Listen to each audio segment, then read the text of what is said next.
Assalamualaikum warahmatullahi wabarakatuh. Perkenalkan, nama saya Eza Mustika Putri dengan NIM 2011320016,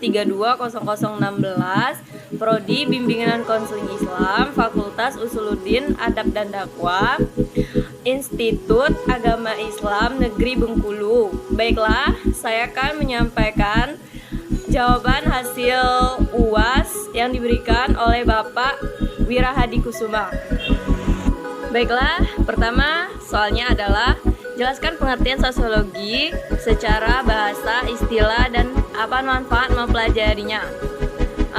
Pertama, pengertian sosiologi berasal dari bahasa Latin socius yang artinya kawan atau masyarakat. Sedangkan menurut bahasa Yunani artinya logos, berarti kata atau berbicara.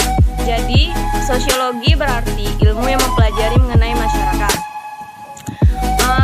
Manfaat mempelajari sosiologi. Pertama, mempelajari ilmu sosiologi akan membantu seseorang melihat siapa dirinya dengan lebih jelas, baik itu secara individu atau pribadi dan utamanya sebagai anggota masyarakat atau kelompok.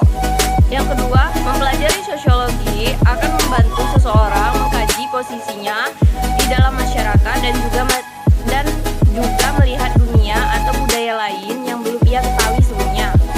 Yang ketiga, mempelajari sosiologi akan membantu seseorang memperoleh pengetahuan mengenai beragam bentuk interaksi sosial yang ada di dalam masyarakat. Yang keempat, mempelajari ilmu sosiologi akan membantu seseorang mengendalikan perilaku sosial dalam kehidupan bermasyarakat, bangsa, dan bernegara.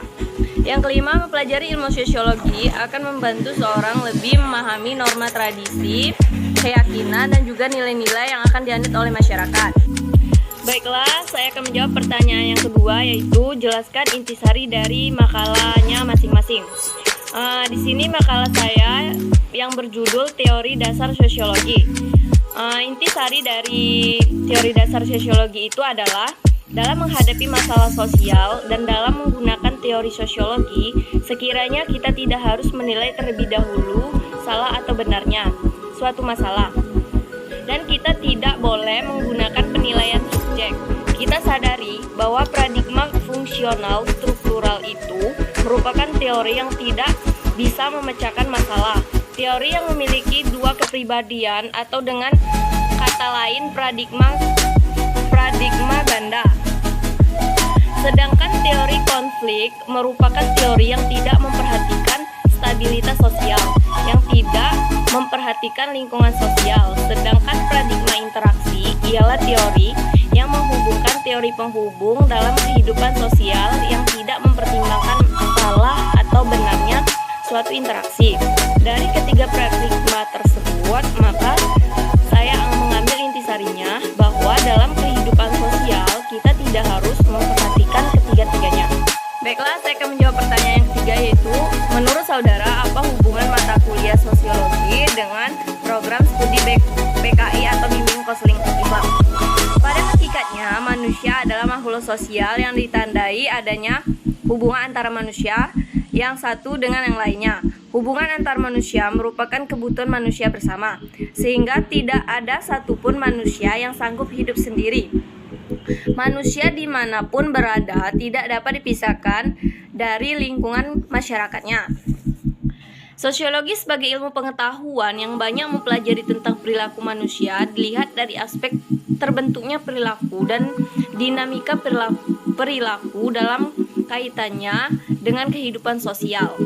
Di sisi lain, psikologi konseling juga mempelajari perilaku konseli dalam hubungannya dan masalah-masalah hidupnya, sehingga bisa dipadukan dapat terjadi sentuhan objek yang dikaji disiplin ilmu tersebut. Baiklah, saya akan menjawab pertanyaan yang keempat.